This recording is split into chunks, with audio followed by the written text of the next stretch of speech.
રાહુલ, કારણ કે ગઈકાલે સાંજે ટ્રમ્પ દ્વારા જે નિવેદન આવ્યું શાંતિ વાર્તા પર તેઓ ચર્ચા કરી રહ્યા છે. ત્યારબાદની એક મજબૂતી છે, જો કે ત્યારે જેટલી ખરીદદારી હતી એટલી અત્યારે નથી. 450 અંક મજબૂત છે ગિફ્ટ નિફ્ટી. ગઈકાલે ખાસ જે એક ઇન્ડેક્સ સ્પેસિફિક, સ્ટોક સ્પેસિફિક એક નેગેટિવિટી આપણને જોવા મળી છે. આજે વીકલી એક્સપાયરીનું સેશન પણ છે, તો હવે ઇન્ડેક્સને કઈ રીતે ધ્યાનમાં રાખવા જોઈએ રાહુલ?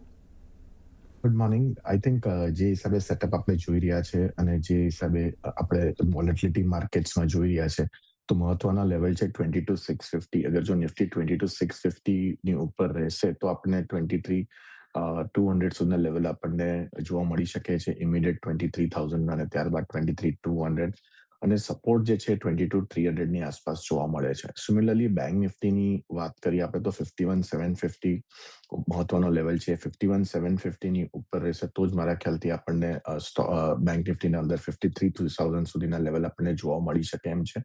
અને સપોર્ટ જે છે એ 51,000 ની આસપાસ જોવા મળે છે. તો આપણે ગઈકાલના સેશનમાં મેસિવ સેલિંગ જોવા મળ્યું છે અક્રોસ ધ બોર્ડ, બેન્કિંગ કો કે નિફ્ટી ન્યુઝ કો.